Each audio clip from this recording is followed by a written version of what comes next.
रानो चिड़िया, मुझे अपनी दुकान पर सिक्योरिटी गार्ड रख लो। तुम्हारी भी तो इतनी बड़ी दुकान है। कव्वे भैया, छोटा सा तो ढाबा है मेरा, और मेरी इतनी अच्छी कमाई भी नहीं होती। अभी सिक्योरिटी गार्ड रखने जितने पैसे नहीं हैं। रानू चिड़िया अपनी सब्जियों की टोकरी उठाकर चली जाती है। इतना भर भर कर ढाबे से कमाई आ रही है, और ये मोटी चिड़िया कहती है कि मुझे काम पर नहीं रख सकती। फिर कालू कौवा तोते की सब्जी की दुकान पर पहुंचता है। ये कालू भैया, कौन सी सब्जी पैक कर दूं? सुबह से कोई कस्टमर नहीं आया मेरी दुकान पर। आप पहले कस्टमर हो। यार तोते, मैं तो तुम्हारे पास काम की खोज में आया हूँ। मुझे काम की बहुत ज़रूरत है। मुझे अपनी दुकान में किसी काम पर रख लो। उधर गोरी कव्वी भी काम की खोज में बुलबुल के पास पहुंची हुई थी। बुलबुल बुलबुल, हम कौवों की सूंघने की हिस्स बड़ी तेज होती है। तुम मुझे अपने खेत में काम पर रख लो, और मैं तुझे सूंघ कर बता दिया करूंगी कि कौन सी फसल कब पक जाएगी। ये कौन सा काम करना चाहती हो तुम गोरी, कि सूंघ कर बता दोगी कि मेरी फसल कब पकेगी? जाओ बहन, कोई और काम खोजो जाकर। मोटी बुलबुल, एक दिन तो खुद आएगी मेरे पास कि तुझे मेरी जरूरत है, लेकिन उस दिन मैं तेरी मोटी चोंच पर 2 डंडे लगाऊंगी। गोरी कव्वी गुस्से में वहां से चली जाती है। ये गोरी कव्वी भी बहुत अजीब है। जब मुझे काम की जरूरत ही नहीं तो मैं क्यों रखूंगी इसे अपने साथ। कव्वे सब पक्षियों से काम का पूछकर थक हार कर एक पेड़ पर आ बैठते हैं। कालू जी, मुझे तो कोई पक्षी काम पर रखने को तैयार ही नहीं हो रहा। हाँ गोरी, मैंने भी तोते, कबूतर और रानों से पूछा, लेकिन किसी को मेरी ज़रूरत नहीं है। उल्टा सब अपना ही रोना शुरू कर देते हैं कि हमारी कमाई नहीं हो रही। कालू जी, हम इन पक्षियों के साथ ही काम करेंगे। अब तुम देखते जाओ मैं इनके साथ करती क्या हूँ। फिर गौरी कव्वी कालू के कान में अपना प्लान बताती है, और दोनों कव्वे हंसने लग जाते हैं। मम्मा, गौरी आंटी आज घर पर आई थी, लेकिन आप घर पर नहीं थी। मैं जानती हूँ गुड़िया बेटी, वो भी अपने पति की तरह काम की खोज में आई होगी। लेकिन गुड़िया बेटी, मैं अकेली ढाबा चला सकती हूँ। मुझे अभी किसी के साथ की ज़रूरत नहीं है। मम्मा, जब मैं बड़ी हो जाऊंगी ना, तो मैं आपकी खूब मदद किया करूंगी। मेरी बेटी, मैं सब काम खुद कर लूंगी। आप अपनी पढ़ाई पर ध्यान दें। और फिर आधी रात को जब सब पक्षी अपने घरों में सोए हुए थे, तो कव्वे अपने घर से निकलते हैं और तोते की सब्जियों की दुकान पर पहुंच जाते हैं। फल और सब्जियां खराब करने वाली दवा से तोते की सारी सब्जियां और फल खराब कर देते हैं। कालू जी, अब मैं देखती हूँ कैसे तोता हमें काम पर नहीं रखता। कव्वे तोते की सब्जियां खराब करके जल्दी से वापस उड़ते हैं। फिर अगली सुबह तोता जब अपनी दुकान पर पहुंचता है तो देखता है कि उसकी सारी सब्जियां और फल खराब हो चुके थे। तोता बेचारा रोने लगता है। मेरी सारी सब्जियां खराब हो गई। ये किसने कर दिया? ये कैसे हो गया? मैं इतनी सब्जियां दोबारा कैसे खरीद कर लाऊंगा? अभी तो मेरे पास पैसे भी नहीं है। ये क्या हो गया? तोते भैया, इतनी जल्दी सब्जियां कैसे खराब हो सकती हैं? क्या पता किसी पक्षी ने जानबूझकर कोई साजिश की हो। कबूतर, कल तू आया था मेरी दुकान पर और तूने कहा था मेरी सब्जी बहुत महंगी है। कहीं तूने ही तो ये सब नहीं किया? मैं भला ये सब क्यों करूँगा? मुझ पर इल्ज़ाम मत लगाओ। तोते भाई, मुझे अपनी दुकान पर रख लो। मैं तुम्हारी दुकान की 2400 घंटे पहरेदारी करूँगा। फिर कोई दोस्त दोबारा ये काम नहीं कर सकेगा। लेकिन कव्वे भैया, राना बहन, कालू ठीक कह रहा है। ठीक है, तुम कल से काम पर आ जाना। फिर अगली रात को काले कव्वे रानू चिड़िया की भी सारी सब्जियों पर दवा छिड़क देते हैं, और रानू चिड़िया की सारी सब्जियां खराब कर देते हैं।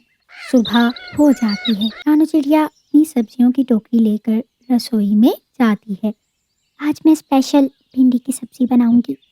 रानू चिड़िया अपनी सब्जियों की टोकरी देखकर हैरान हो जाती है, क्योंकि उसकी सारी सब्जियां कल सड़ गई थी। ये कैसे हो गया? मेरी सब्जियां आज तक कभी ऐसे खराब नहीं हुई। कल तोते के फल खराब हो गए, और आज मेरी सब्जियां। ये सब क्या हो रहा है? रानू चिड़िया तोते की दुकान पर जाती है और तोते को सारी बात बताती है। रानो बहन, मैंने तो कालू कौवे को पहरेदार रख लिया है। मेरी बात मानो तो आप भी किसी को पहरेदार रख लो। ऐसा ना हो कल भी सब्जियां खराब निकले। मुझे भी ऐसे ही लगता है तोते भैया, मुझे किसी को तो पहरे पर रखना होगा। ऐसा पास जाती है। मेरे पति कालू जी तो तोते की दुकान की रखवाली करते हैं, उनसे तो नहीं हो सकेगा। लेकिन हाँ, अगर तू कहती है तो मैं तेरी दुकान और घर की रखवाली कर लिया करूँगी। ठीक है गौरी बहन, तो आप आज से काम पर आ जाना। दोनों कौवों को काम मिल जाता है और दोनों कौवे बहुत ज़्यादा खुश हो गए थे। ऐसे ही दिन गुजर बरगद के बड़े पेड़ के नीचे बैठे कौवे हंस रहे थे। कालू जी, मैं तो सारी रात पहरा देने की बजाय रानू के घर पर सोई रहती हूँ और उसको पता भी नहीं चलता। हा हा हा हा हा। गौरी, मैं भी तो सारी रात तोते की दुकान से फल चुरा कर खाता रहता हूँ। मेरे तो बहुत मजे हैं। कौवे आपस में ऐसे बातें कर रहे थे कि गुड़िया चिड़िया स्कूल से वापस आ रही होती है। गौरी, देखा तुमने, हमारी चाल का किसी को पता भी नहीं चला और हमें काम भी मिल गया। किसी को पता नहीं चला कि हम दोनों ने ही रानू और तोते की सब्जियां खराब की थी। अच्छा, तो ये गोरी आंटी और कालू अंकल की शरारत थी। मैं अभी जाकर मम्मा को बताती हूँ। लेकिन कौवे गुड़िया को देख लेते हैं और तुरंत उसको पकड़ लेते हैं। छोटी चिड़िया, कहाँ जा रही है? हमारी इतनी अच्छी कमाई लगी है तो तू क्या सब बर्बाद करना चाहती है? कौवे गुड़िया चिड़िया को घने जंगल में ले जाते हैं और वहाँ ले जाकर एक पेड़ से बांध देते हैं।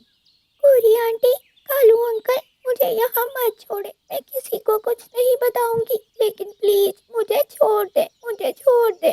कौवे गुड़िया को वहाँ अकेला छोड़कर चले जाते हैं और गुड़िया चिड़िया रोने लगती है। मम्मा, कहाँ है आप? ये कौवे बहुत बुरे होते हैं, लेकिन मुझे विश्वास है मेरी मम्मा मुझे जरूर बचा लेंगी। गुड़िया रोए जा रही थी, लेकिन अभी भी उसने हिम्मत नहीं हारी थी। आज तो बहुत देर हो गई, गुड़िया अभी तक स्कूल से क्यों नहीं आई? रानू चिड़िया गुड़िया को ढूंढने के लिए घर से निकलती है। रानू चिड़िया कभी इधर देखती तो कभी उधर, लेकिन उसे गुड़िया चिड़िया कहीं भी नजर नहीं आती। थक हार कर रानू चिड़िया एक पेड़ पर बैठ जाती है तो उसे एक तरफ से तोते और गुड़िया की आवाज आती है। रानू चिड़िया तुरंत उस आवाज का पीछा करते हुए पेड़ के नीचे पहुंचती है तो देखती है गुड़िया रो रही थी।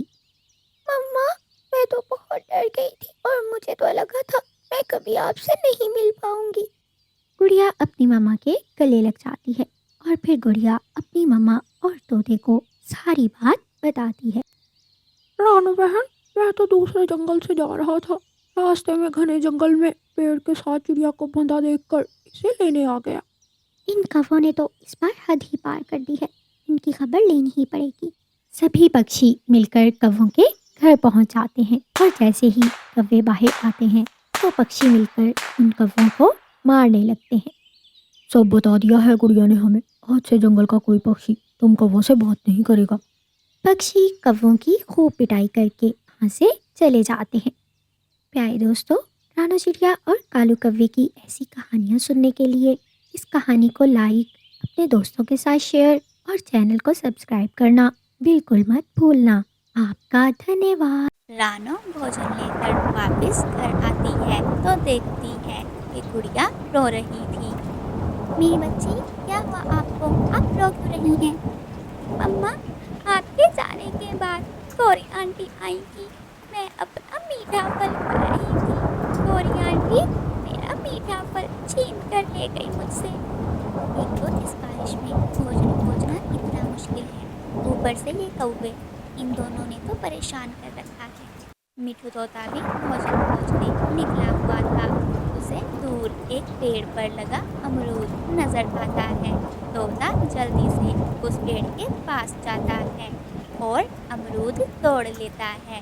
तभी वहाँ कालू आ जाता है। वाह यार तोते, तुझे मीठा फल मिल गया। मैं तो कब से भोजन ढूंढ रहा हूँ, मुझे मिल नहीं रहा। कालू, तुम थोड़ा आगे जाकर देखो, कुछ ना कुछ मिल जाएगा तुम्हें। आगे जाकर देखने की क्या जरूरत है?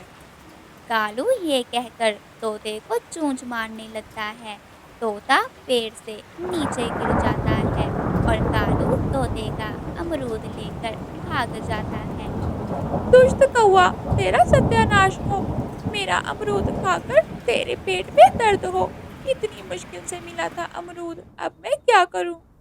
तोता बहुत उदास हो जाता है। कालू, ये देखो, मैं गुड़िया से उसका मीठा फल छीन लाई। और ये देखो गोरी, मैं तोते से उसका अमरूद छीन लाया। दोनों हंसने लग जाते हैं और मज़े से मीठा फल खाने लगते हैं। तोते जी, आप भोजन नहीं लाए? हरियाली, मुझे एक अमरूद मिला था, लेकिन वो कालू मेरा अमरूद छीन कर ले गया। दोनों कौवों ने जंगल के पक्षियों को परेशान कर रखा था। कालू, ये रोज रोज किसी का मीठा फल छीनना तो किसी का अमरूद, मुझे तो इस काम में बिल्कुल मज़ा नहीं आ रहा। तो क्या गोरी, तुमने कोई अपना काम करने का सोचा है? कालू, वो तो मैं अगले 7 जन्मों तक ना सोचूं। मेरे पास उससे भी ज्यादा अच्छा एक प्लान है। अब हम चोरी किया करेंगे। क्या? लेकिन अगर हम पक्षियों के घर चोरी करेंगे तो ऐसे तो हम पकड़े जाएंगे। हम पक्षियों के घर जाकर चोरी नहीं करेंगे, बल्कि हम जंगल में उस बड़े पेड़ के पीछे छुपकर बैठ जाया करेंगे। वहाँ से अक्सर सब पक्षी अपना भोजन लेकर गुजरते हैं और हम उन पक्षियों को लूट लिया करेंगे। हाँ गोरी, ये तो बहुत अच्छा प्लान है। लेकिन हम नकाब करके जाएंगे, ऐसे हमें कोई पहचान नहीं पाएगा। अगली सुबह दोनों कौवे अपने चेहरे पर नकाब करते हैं और पेड़ के पीछे छुपकर बैठ जाते हैं। उनके जंगल में एक विदेशी पक्षी आता है। गोरी, ये तो कोई नया पक्षी लग रहा है। देखो, उसके पास सामान भी है काफी। चलो उसे पकड़ते हैं। जैसे ही वो पक्षी बड़े पेड़ के पास आता है, दोनों कौवे उसे रोक लेते हैं। रुक छोटे पक्षी, इधर जा रहा है। वो मैं इस जंगल में नया हूँ, मेरी नानी रहती है इस जंगल में, उससे मिलने आया हूँ। आप दोनों कौन हैं? हमें देखकर क्या लगता है तुझे कि हम दोनों कौन हैं? आप दोनों ने चेहरे पर नकाब किया है। मेरे ख्याल से आप इस जंगल में सफाई का काम करते हैं। लेकिन देखें भाई, मेरी नानी बहुत तंदुरुस्त है, वो घर की सफाई खुद कर सकती है, इसलिए हमें ज़रूरत नहीं है। माफ़ करना। अपनी चोंच बंद कर, हम कोई सफाई वाले नहीं हैं, बल्कि हम दोनों चोर हैं, चोर। लेकिन आप तो एक लड़की पक्षी हैं। तो क्या मैं चोरी नहीं कर सकती? आपकी आंखें तो इतनी प्यारी हैं, आपको देख के बिल्कुल नहीं लग रहा कि आप चोर होंगी। क्या सच में? कालू, देखो तो मेरी आंखें इतनी प्यारी लग रही हैं। गोरी और कालू इन बातों में लग जाते हैं और वो पक्षी चुपके से अपना सामान उठाता है और वहाँ से भाग जाता है। कालू, वो तो भाग गया। गोरी, तुम्हें तो चोरी करना आता ही नहीं है। उसने तुमसे झूठ बोला और तुम हो गई शुरू, भाग गया वो। कालू, क्या मतलब है तुम्हारा? क्या मेरी आंखें प्यारी नहीं लग रही? सच बताऊं तो मुझे लग रहा है जैसे लाल कपड़े के पीछे बस कोई काली चीज है। तुम्हारी आंखें तो नजर ही नहीं आ रही। कालू, अपनी चोंच बंद करो और चलो अब छुप जाते हैं। अब जो भी आएगा उसे लूट कर रहेंगे। सामने से कबूतर आ रहा था। कालू, अब कोई गलती मत करना। दोनों कौवे पेड़ से बाहर निकलते हैं और कबूतर को रोक लेते हैं। कबूतर, जल्दी जो कुछ भी है तेरे पास निकाल, वरना तेरे लिए अच्छा नहीं होगा। लेकिन चोर भाई, मैं तो अभी भोजन लेने जा रहा था, अभी तो मेरे पास कुछ नहीं है। क्या? फिर अब हम तुझे नहीं छोड़ेंगे। चोर भैया, प्लीज़ आप मुझे छोड़ दें, मैं जाता हूँ और भोजन खोज कर लाता हूँ। फिर मैं जो भी खोजूँगा आपको ला कर दे दूँगा। ठीक है, जा और जल्दी आना। कबूतर अपनी जान बचाकर वहाँ से भाग जाता है। आधी रात गुजर जाती है। कालू, ठंड से मेरे पंख अकड़ रहे हैं। लगता है वो कबूतर हमें बेवकूफ बना गया है। बस अब घर चलो, वरना हम दोनों यहीं अकड़ कर मर जाएंगे। हाँ गोरी, चलो घर चलो। दोनों कौवे वापस घर की तरफ उड़ते हैं। रानो बहन, मैंने उन दोनों चोरों को अपनी आंखों से देखा। वो तो शुक्र है ऊपर वाले का मैं आ गया, वरना वो दोनों तो मुझे पकड़ने लगे थे। इसका मतलब है हमारे जंगल में चोर घुस आए हैं। लेकिन कबूतर भैया, वो दोनों कैसे थे? क्या आपने उन दोनों का चेहरा देखा था? रानो बहन, मैं उनका चेहरा नहीं देख पाया। उन दोनों ने अपने चेहरे पर नकाब पहन रखा था। जंगल में निकलना भी अब सुरक्षित नहीं है।